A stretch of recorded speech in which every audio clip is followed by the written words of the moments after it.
आज Doubtnut app download करें। Doubtnut पर अपने सभी गणित, रसायन विज्ञान, भौतिक विज्ञान और जीव विज्ञान के डाउट्स का करो सफाया। बस प्रश्न की फोटो खींचो, एक ही प्रश्न को क्रॉप करो और तुरंत वीडियो सोल्यूशन पाओ।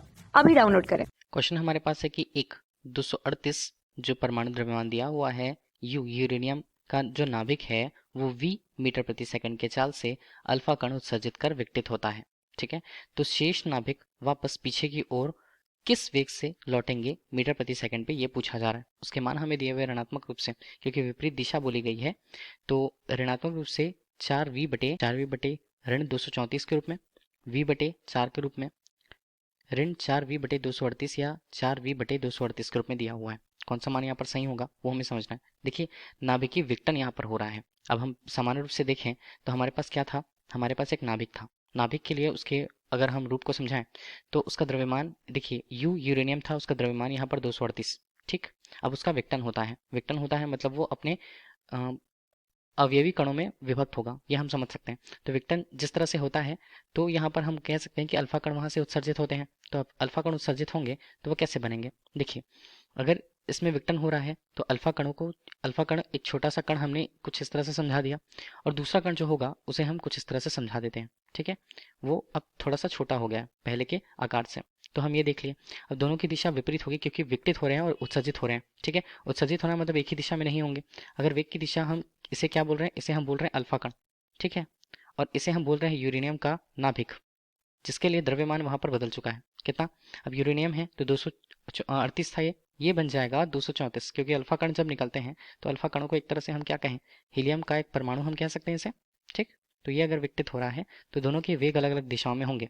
तो पहले के लिए अगर उसके वेग को स्मॉल v से प्रदे अल्फा कण के लिए, और नाभिक के लिए अगर हम देखें तो उसे कैपिटल V के रूप में प्रस्तुत किया जाता है। ठीक है, दोनों के वेग की दिशाएं अलग अलग यहाँ पर है। ठीक, तो अभी हम कहें कि विपरीत दिशा में ये दोनों एक दूसरे के जा रहे हैं, लेकिन हम कहें कि जब भी संघट्ट होता है प्रारंभिक रूप से जहां पर वेग, नाभिक के लिए उसका वेग यहाँ पर शून्य था, मतलब वो विराम की अवस्था में था। ठीक है, विरामावस्था, लेकिन उसके बाद जो उसका वेग होता है वो अलग अलग दिशाओं में हो जाता है। ठीक, अलग अलग दिशाओं में विभक्त होता है। तो संवेग संरक्षण नियम हम यहाँ पर लगाते हैं।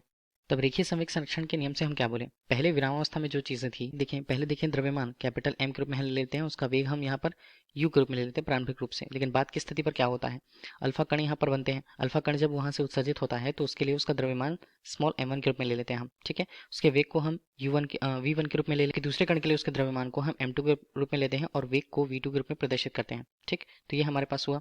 m का मान यहाँ पर कितना, 238। ठीक है, म्यू के रूप में अगर हम ले तो प्रारंभिक रूप से अगर हम वेग को देखें तो विरामावस्था में था वो शून्य, पूरा टर्म यहाँ पर शून्य हो जाने वाला है। m1 का मान देखें तो वो कितना, हीलियम के लिए या अल्फा कण के लिए उसका मान 4 होता है, 4 AMU के रूप में अगर हम लिखें, और वेग को अगर हम लिख रहे हैं तो स्मॉल v से प्रस्तुत करते हैं। ठीक, प्लस यहाँ पर क्या दिया हुआ है, m2 नाभिक जो है उसके लिए उसका द्रव्यमान 234 बच गया है। ठीक है, AMU के रूप में, और उसका वेग अगर हम देखें तो कैपिटल V से प्रस्तुत करते हैं, जिसका मान हमें निकालना है कि वो विपरीत दिशा में कितने वेग से लौटेगा। यहाँ पर ये पूरा टर्म हो जा रहा है शून्य। ठीक, तो ये बनता है 4v, तो इसे हम क्या लिख दें, 234 v के रूप में बराबर बनता है ऋण 4v के रूप में। ठीक, हमें कैपिटल V का मान निकालना है, तो कैपिटल V यहाँ पर क्या होगा, ऋण 4 स्मॉल v बटे 234 के रूप में। ठीक है, और ये क्या हो जाएगा, ये हमारे लिए क्वेश्चन का आंसर रहने वाला है, जो नाभिक के लिए उसके वेग को प्रदर्शित कर रहा है, जिसके वेग की दिशा क्या रहेगी, जिसके वेग की दिशा अल्फा कण के दिशा के विपरीत होगी। ठीक है, 4/234 v के रूप में। तो ये हमें दिखना है, और ऋणात्मक रूप से मान आया है। कहाँ पर मिल रहा है हमें, ये हमें मिल रहा है विकल्प सी पर। तो विकल्प सी हमारे लिए क्वेश्चन का सही आंसर है। Thank you. कक्षा 6 से 12वीं से लेकर नीट, IIT, JEE वो एडवांस के लेवल तक 1 करोड़ से ज्यादा छात्रों का भरोसा। आज ही डाउनलोड करें डाउटनेट ऐप या व्हाट्सएप करें अपने सारे डाउट्स 8400 400 400 पर।